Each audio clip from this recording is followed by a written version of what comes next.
ஐந்து கரத்தனை ஆனை முகத்தனை இந்தின் இளம்பிறை போலும் எயிற்றனை நந்தி மகந்தனை ஞானக் கொழுந்தினை புந்தியில் வைத்தடி போற்றுகின்றேனே.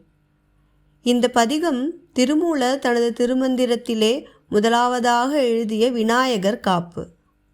நம்ம எந்த ஒரு செயலை தொடங்கினாலும் விநாயகரை முதலில் வணங்கிவிட்டு தொடங்குவது மரபு. ஏனெனில் அவரே நமது முழுமுதற் கடவுள்.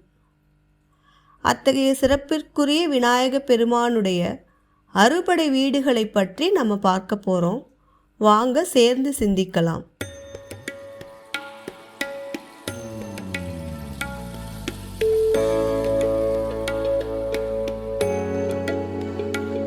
என் தமிழ் அன்பர்களுக்கு கனிவான வணக்கங்கள்.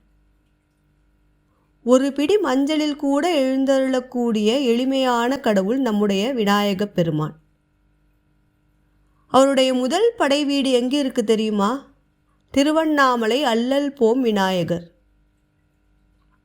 அடுத்ததாக இரண்டாம் படை வீடு விருத்தாச்சலத்தில் உள்ள ஆழத்து விநாயகர்.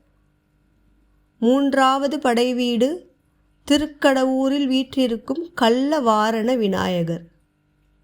அபிராமிப்பட்டர் கள்ள விநாயகர் பதிகம் என்று ஒரு பெரும் பதிகத்தையே இயற்றியிருக்கிறார் இந்த பிள்ளையாரின் மீது.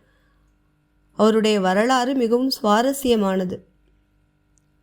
நான்காம் படை வீடு மதுரை மீனாட்சி அம்மன் கோவிலில் வீற்றிருக்கும் சித்தி விநாயகர். ஐந்தாம் படை வீடு காசி துண்டிராஜா கணபதி மற்றும் பிள்ளையார்பட்டி கற்பக விநாயகர்.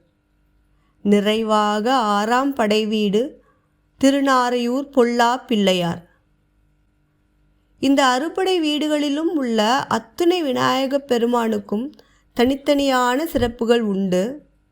வருகின்ற வாரங்களிலே அவற்றை பற்றி நாம் விரிவாக தெளிவாக சிந்திப்போம். விநாயக பெருமானின் புகழை பாடுவோம். உருவாய் அருவாய் உளதாய் இளதாய் மறுவாய் மலராய் மணியாய் ஒளியாய் கருவாய் உயிராய் கதியாய் விதியாய் குருவாய் வருவாய் அருள்வாய் குகனே. வணக்கம். நன்றி.